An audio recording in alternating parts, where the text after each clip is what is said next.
Flash games, the quintessence of early Flash. This video is in response to the Ultimate Flash Game tier list created by a fellow Australian. Welcome to the channel, like, subscribe and all that good stuff. This is a brand new account, so if you want more content, smash those buttons. Unfortunately, Flash died a while ago and I really slacked off on making this video. Luckily, companies created their own Flash players to run the classics once more. Unfortunately, there's lots of games that are just gone. Cartoon Network games, for example, I could not recover. Games like Mike Shadow I paid for it, load forever, and Heli Attack are just plain broken. This behemoth of a video contains roughly 90 Flash games. In my eyes, all C tier or above. If I mention a game, I'm also including the predecessors and sequels. There's just too many to name otherwise. I'll be taking a break every 10 or so games to review the tier list to keep the video short. Bookmark this video if you want a quick link to all your favorite Flash games once more, or just do the description. But this video took a while to make, so please subscribe if you do that. This is a brand new account. Some audio broke, so enjoy the background music. Without further ado, enjoy the list. This is real, late, objective fact. To start the tier list, Amorphous Plus was really enjoyable and very repetitive. You fight through hordes and hordes of multicolored blobs with a big sword. Bubble Tank is a generic upgrader. You kill enemies to suck their goop and make your ship stronger. It's relaxing, it's fun.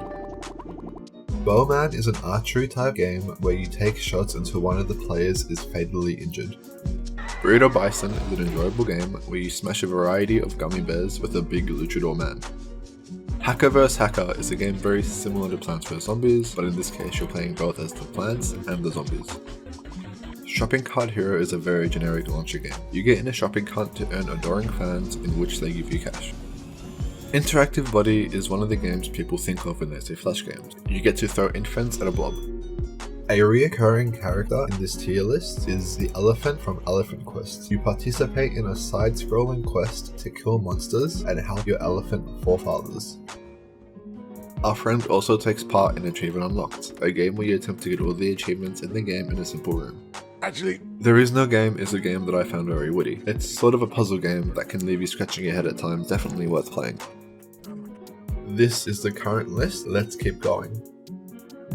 Blocksorz is a puzzle game where you need to fit a bigger block in a smaller hole. There's 33 levels and they progressively get more and more difficult. Epic Creature Hunter is a very polished idle game. You automatically kill monsters over time. Another idle game is Idle Castle Crush. This game lets you use a cannon which gets periodically upgraded as you manage to knock down stronger and stronger towers. The Perfect Tower is a game where you play as one large tower that gets bombarded by little bricks. Upgrade your tower and survive for as long as you can. Ricochet Killer is a fun concept game where your bullets bounce on walls. You will need to clear the entire map and the game makes you think outside the box at times. Crash the Castle has a nice little twist on Angry Birds. Instead of birds, you're throwing boulders. Simple, fun. Road of the Dead has you drive on a road and avoid various objects, military personnel, zombies and even people. The game gets hectic very fast if you make the tiniest mistake. Crimson Room is your escape concept type game. It's interesting, fresh, and probably one of my favorite puzzles on this list. Achilles is a flat game where you use your gladiatorial might to progress through 15 levels and 3 boss fights. This game can be challenging and it's definitely worth playing. Airship games are games I really enjoyed, 2 of which were Dogfight and Bomber at War. Dogfight was a very linear experience where you go through levels one at a time to complete the campaign. Bomber at War was a lot of the same, but you could upgrade your ship as well. Both of these games were amazing for the genre and worth playing. Monster Saga lets you set up a team beforehand, and the game's okay, but it's very limited. There is a new game plus, but that doesn't help when there's not many monsters to capture overall. The game's definitely still fun, however. That's 8 more. The rest of the games in this tier are like my C+ category. They're all games that were close to B but just didn't quite make it. Infector is a game where you click on a screen, infect some people, hope for the best, and upgrade your infection so more people get infected. The game's fun, simple, and a classic for its time. Bubble Struggle / Trouble is a classic where you shoot a rope to pop a bubble. Repeat the process and try again. Run is a game where you run on walls and try not to fall into the void. It's a simple concept but extremely well done.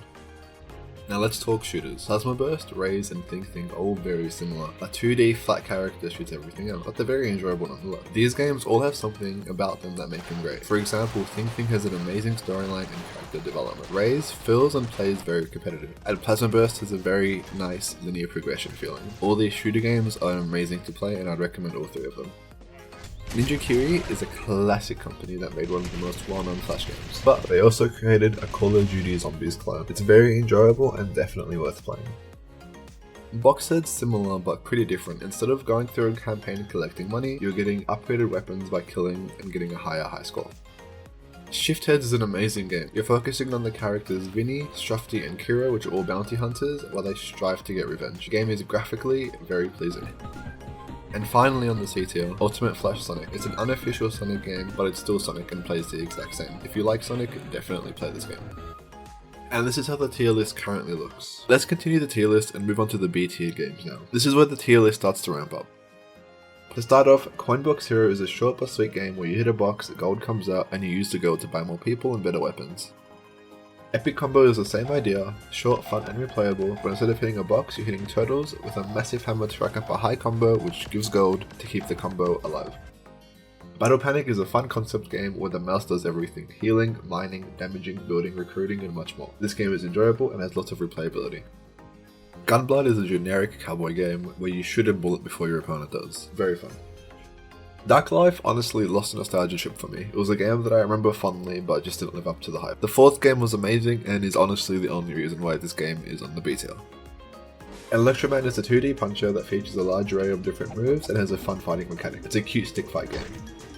Super Smash Flash is probably my second favourite Smash type game on this list and is definitely worth playing. It's a classic of the Flash games.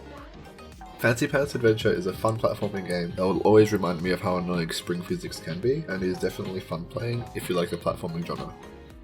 Toss the Turtle is by far one of my favourite launcher games. It literally never ends, and the art behind it is made by one of my favourite creators of all time, Gonzalez. And that's the start of the B tier. Let's keep moving. Fireboy and Watergirl is a staple when it comes to Flash games. It's well known, semi-difficult, and has a unique mechanic. You control both Lava Girl and Shark Boy at once, but if you mix and match, the game is over. Give Up is a game where a condescending AI tells you to give up. There's a sequel, and this game is one of the most heart-racing games on this tier list. It's enjoyable and definitely worth playing. Kingdom Rush is a very popular tower defense game, and for good reason. The game is very fun and has a very cute art style. League Odyssey is about serving in the kingdom. You recruit warriors, upgrade them, and then use those warriors to fight against the Royal League or capture territory. There's classes, quests, events, and it all takes place in a very linear and long campaign. Manipulator Doll, in my opinion, was a better interactive body. Probably one of my most played Flash games, and you can bully a stickman instead of a blobman. Let's talk content. Papa series was incredibly jam-packed with content. It was all copy-pasted, but there were so many things you could cook for the Papa franchise that the game itself deserves a high spot on the tier list. Very fun, very enjoyable. I'll link the Congregate page for Papa's games below. Portal 2D is Portal, flat, and 2D. That's pretty much it. The puzzles ramp and get harder and harder. If you enjoyed Portal, you must play this game. Ragdoll Avalanche is a type of game where you compete with friends to get a high score. It's short, fun, and has an amazing soundtrack. Motherload was a game I'd not heard of before, but I really enjoyed playing, and it took a while to beat, but it was definitely a good experience. Thank you, Australian program. And that's another 10 games for the tier list. It's looking like this right now, and there's a couple more to go through. Clear Vision, Sniper Assassin, and Tactical Assassin are all the same. You get prompts, and with those prompts you shoot a target, and you win if you get the right target. You lose if you don't. The games ramp up in difficulty, and it gets funnier and more puzzly over time. They're all worth playing if you like the genre, and they're all very fun. The game is single-handedly responsible for making us lose. You know what I mean. This game was released before the internet was devoted to being correct, so the humour is very different. It's definitely worth playing. There is only one level, brings back our little blue friend to beat the same level over and over again with different conditions. Super Duck Punch asks us serious questions. Would you rather fight 100 duck-sized horses or a horse-sized duck? Choose wisely and good luck. We're nearly there. The tier list looks like this right now, and we only have a couple left for this tier before the tier list starts to get really juicy. To start off, controversial, Fleeing the Complex. This game has many spin-off games and they're all very fun, but once you play them once, you know what's going to happen. However, the game's still hilarious for that playthrough. It's definitely worth playing all the spin-offs. The same goes for Earn to Die. It's a game where you drive a car through zombies to get a higher score. The scores give gold, and the gold lets you upgrade your truck. Don't Shoot Your Pants is a game where you use the command line interface to help a man excrete his bodily waste. There's 10 possible endings, and its simplicity and its light humour makes the game very enjoyable.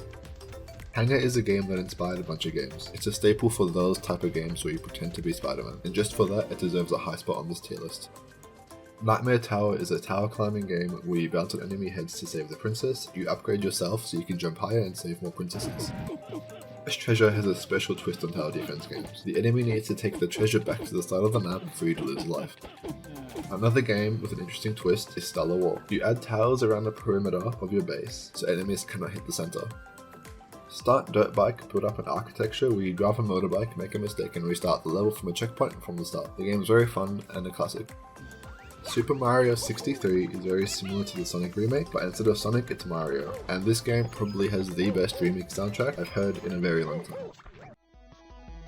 Finally on this list, even though I probably shouldn't be this lazy, is every single game by Nitrome. Nitrome is a company that built classics after classics time and time again. These games normally have banging soundtracks, fun level layouts, and give off a really good vibe, which on average are about B tier. I'll link their website below for everything they have. The games in the background right now are Chisel, Skywire, Off the Rails, Final Ninja, Mega Mash, Carrot, and Canary. All these games are fun and worth checking out.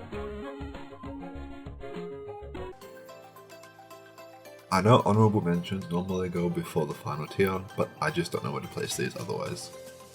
To start off, Happy Wheels. If you know, you know. This game made history for players and viewers, and was something that a lot of current YouTubers can have attributions to. The powder toy really isn't a game, more of a physics engine where you mess around with chemicals. One that I played a lot and definitely deserves a spot on this tier list. The Idiot Test is a breed of games. Some are enjoyable, most aren't, but because of their unique nature and because of the popularity they spike, they get placed here. And finally, on the honorable mentions, we have the world's hardest game. Enough said. And that's the end of the honorable mentions. These are all titles that I have good experiences with, and I would recommend each and every one of these individually. Let's start the A tier strong. The Learn to Fly series is probably one of the most well-known Flash games, and for good reason. The difference between Learn to Fly 2 and Learn to Fly 3 is horizontal and vertical. In this game, you play as a lovable penguin who must learn to fly. Even the Learn to Fly idle game is a good experience, albeit it is slightly new. For these reasons, Learn to Fly is an easy A tier. Strike Force Heroes is my personal favourite shooter on this list. The game has an amazing soundtrack which is suited by its incredible gameplay and storyline. It is a must play for a 2D flat shooter game. Upgrade Complete is a very unique fourth wall shattering series. You get gold by killing enemies and you use that gold to buy various upgrades. And this ranges from better audio to more weapons. The game is enjoyable, unique and very fun. Super Crazy Guitar Maniac Deluxe is to date probably my favourite rhythm game. There's various songs, hidden guitars and games in the series, so it'll take a while before you can perfect everything. In Your Eyes by Verax is arguably one of my favourite songs, solely because of this game. Very fun. Anne is one of those games people just know about. The movement in this game is amazing and you'll find yourself playing at various paces. Some levels require massive momentum and some require a much slower approach. Because of this and the variation, the game is very fun and very challenging and definitely worth playing. Frantic Frigates is probably one of my most favourite, most played games on this tier list. Every time you die and you get an achievement, you get more starting gold. A true gauntlet is beating the game on the first attempt without getting any bonus starting gold. Call it a speedrun, but that's what I did for this video. My time is displayed on the screen right now and I challenge anyone to beat my time and look forward to seeing attempts. Now, I said Smash Flash was my second favourite, but my first favourite is easily Chaos Faction. This is a game where the ripoff was at. The storyline was incredible and the gameplay felt very smooth. The characters were interesting and there was lots of customization there as well, and there's hours and hours on content on top of that. There's a thrilling final boss sequence and endless replayability in the custom lobby. This game really had it all. Raft Wars is a game about protecting Simon and his brother. Grab your tennis ball launcher and defend your raft by knocking enemies off their perch. This game is very similar to Worms and a very enjoyable experience and an easy A tier in my eyes. Stick War is a game where you summon miners to mine gold, then you summon troops to take out the statue. That's pretty much it. I recommend archers or mages and just spam at the enemy to rush through levels. Easy A tier. Sonny isn't replayable. Once you beat it once, you've pretty much beaten it and playing it again doesn't feel as fun, but the playthrough you will have of this game is really breathtaking. The storyline is amazing and the gameplay is amazing. The characters are humorous and fun and the entire experience is just a nice challenge. Definitely worth playing. Those were some amazing games. The next few are still in my A category, but they would be in my A+ category. These games were very close to hitting that perfect S tier. It was a very difficult decision. The first of these games is the Epic Battle Fantasy series, truly one of the best Flash games to date and for good reason. This lovable RPG comes in 5 amazing games, is cute, adorable and has lovely turn-based combat. It will take a while to beat and has a very interesting storyline, so overall this game is a very cute time blaster. I was never really into car games, but the Drag Races series was just different. It's a simple idea. You have amazing cars and a very linear progression feeling. In version 3 you can test out free play, which lets you play with any car you want to, or in campaign where you can gamble your car, play for fun, or gamble some money to get better cars. Swords and Souls is a game that's very new compared to the rest. I probably didn't play this game with the other ones on this list, however the game is still very fun to play, so I'm adding it anyway. I personally leveled up the percent chance to throw a projectile and one-hit the opponents to speedrun the game. Now, this is not to be confused with Swords and Sandals. Swords and Sandals is an amazing game that I have a very powerful love-hate relationship with. I could say so much about this game, but outside of the gameplay in the background, I'll let Charlie do the explanation. Video link to his video below. Now, you guys knew this was coming, the Age of War series. The Age of War series is the most well-known game on this tier list, and for good reason. When someone says Flash games, or if you Google the word Flash games, Age of War comes up. Age of War is a classic game where you summon troops to storm your opponent's base. Now, I don't mean to bring up a drama, but for those who forgot or just don't know, Max Games is a bad company. They threaten that if they create or release another Age of War, they would be sued. We still got Army of Ages, sure, but the developer didn't deserve that stress. I remember boycotting Max Games then, and will happily remind everyone to do so again. Max Games is a bad company. I'll link the forum to this discussion below if I can find it. He's still semi-active on Twitter, so I'll link his Twitter as well. Age of War, easy A+ tier. Max Games, Butterbean tier. Trash. And lastly, on the A+ tier list, we have a game that you would assume is in the S tier, and that's the Bloons Series. This game is really something else, and there's so many of them to choose from. You have the Bloons Pop series, you have the Bloons Airship series, you have the Bloons Building Simulator series, and then you have the Bloons Tower Defense series, the 1, 2, 3, 4, and then finally the much beloved 5. These games are amazing and all come with very challenging experiences and amazing soundtracks. They're all definitely worth playing for at least a little bit, and number 6 is on Steam right now if you just want to skip to the newest one. And that concludes the A tier list. Now I want to note, before I get to the final game, this final game isn't a game I choose above everything else, rather is a game that I just have the most memories with. Every game has their ups and downs, and in their own respect, each game I've listed on this tier list is amazing. Without further ado, final game on this tier list is Epic War. It could be the nostalgia, and it probably is a nostalgia, but I honestly think that this is the GOAT Flash game, even when we're playing it. The first two play very similarly to Age of War. Number 3 has a change of the storyline and pace where the game becomes more of a board game, and instead of spawning units, they're automatic. Epic War 4 comes in, which is my personal favorite. You have 3 heroes and have 6 automatically spawning creatures. Epic War 5, which polishes off the series, gives you access to a single hero and 6 creatures, and you run through a very progressive level system, where, as the other games, you can choose to upgrade either your spells, your heroes, or your creatures. Then when all that is said and done, you have the Epic War Saga. In Epic War Saga, the levels become very quick, and it's a game to see who can take out the enemy hero first, where you grind resources to upgrade your characters to become stronger. And that's it, that's everything. I'll leave the tier list up for those who just wanted to skip to the end, but for the most part, this is my tier list. There are games I didn't include. These games like Binding of Isaac and Super Meat Boy. They just belong in a different tier list. I'm aware I didn't include Cut the Rope. The games featured at the start were Johnny Rocket Fingers, Dolphin Olympic, Rocket Unicorn Attack, and Line Rider. As aforementioned, I would highly recommend every game on this list, not just the ones in the higher tier. There'll be links to every game in the description below. Bookmark this video so you can return to it and play those games, or you can steal the description, but again, please subscribe and like the video if you do that, having me produce more content for everybody else. If I missed any games, please let me know below. It's been a pleasure making this video, even though it took me 10 months to make. I hope everyone has a nice, safe rest of their lives.